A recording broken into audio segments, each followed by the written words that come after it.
அஸ்ஸலாமு அலைக்கும் வரஹ்மத்துல்லாஹி வபரகாத்துஹ். அல்ஹம்துலில்லாஹ். இந்த ரமதான் மாதத்தை அடைய செய்த அல்லாஹ்விற்கு அனைத்து புகழும் உரித்தாகட்டுமாக. அப்புறம் நம்ம உங்க பசங்ககிட்ட இந்த மனப்பாடம் பண்றதுக்கு என்னென்ன மனப்பாடம் பண்ணணும்னு சொல்லி அனுப்பிச்சிருந்தோம். அதுல இருந்து நிறைய கருத்துக்கள் என்ன வருதுன்னு சொன்னா, நம்ம பசங்க இன்னும் சின்ன பசங்களாவே இருக்காங்க. அவங்களுக்கு குர்ஆனும் பார்த்து ஓத அவ்வளவா தெரியல. அவங்ககிட்ட போய் நீங்க இவ்வளவு பெரிய சூறாவ மனப்பாடம் பண்ண செய்ய சொல்லியிருக்கீங்களே அப்படின்னு சொல்லி அந்த மாதிரி கருத்துக்கள் கேட்டோம்.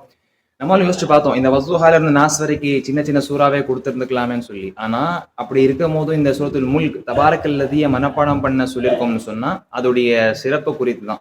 ஏன்னு சொன்னா, இப்ப இந்த உலகத்திலே எடுத்துக்கோங்களேன். உங்க பசங்களுக்கு ஏதாச்சும் ஒரு பிரச்சனை வருது. இல்ல ஏதாச்சும் தேவை ஏற்படுது. அத பார்த்துட்டு உங்களால சும்மா இருக்க முடியுமா? முடியாது. நீங்களே போய் அவங்களுக்கு ஏதாச்சும் உதவி செய்வீங்க. ஆனா, அது இந்த உலகத்துல.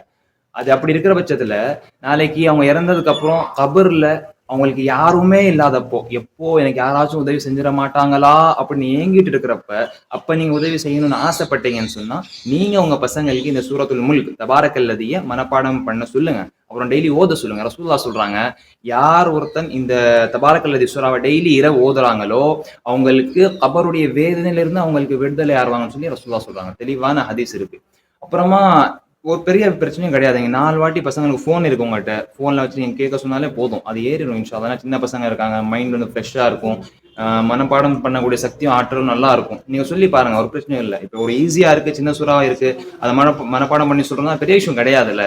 அதே ஒரு கஷ்டமான விஷயம் இருக்கு. பெரிய சூறாவா இருக்கு. அத நான் கஷ்டப்பட்டு எப்படியாச்சும் என் பசங்களுக்கு நான் மனப்பாடம் பண்ண வச்சு, அதுல போட்டியில கலந்துக்கிற வச்சு ஜெயிக்க வச்சோம்னா அதுதானே பெரிய விஷயம். அதே மாதிரி இந்த அஸ்மாவுல் ஹுஸ்னா அல்லாஹ்வுடைய திருநாமங்களை பத்தியும் கேட்டிருந்தாங்க. அதோட சிறப்பு என்னன்னு சொல்லி. அதோட சிறப்பு நம்மளுக்கே தெரிஞ்சிருக்கும். அதாவது ஒரு ஹதீஸ்ல வருது, ரசூலுல்லாஹ் சொல்றாங்க, எவன் ஒருவன் அல்லாஹ்வின் திருநாமங்களை 99 திருநாமங்களை மனனம் செய்கின்றானோ அவன் சொர்க்கத்தில் நுழைந்து விடுவான்னு சொல்லி ரசூலுல்லாஹ் சொல்றாங்க. இப்போ இந்த அளவு ஃபஸீலத் சிறப்புகள் இருக்கு. அதனாலதான் நம்ம பசங்கள்ட்ட சொல்றோம். பசங்களுக்கு இவ்வளோ கொடுத்து கஷ்டப்படுத்தும் எண்ணம் நம்மளுக்கும் கிடையாது இல்லையா? இவ்வளவு எல்லாம் பண்ண சொல்றோம்னா இதுல எல்லாமே இந்த பரிசுங்கிற விஷயத்தை தாண்டி பெரிய பரிசு, மறுமையில கிடைக்கக்கூடிய பரிசு, இந்த உலகத்திலும் கிடைக்கக்கூடிய பரிசு அவங்களுக்கு தான் இருக்கு. அதனால நீங்க உதவி செய்யுங்க பசங்களுக்கு இன்ஷா அல்லாஹ். அஸ்ஸலாமு அலைக்கும்.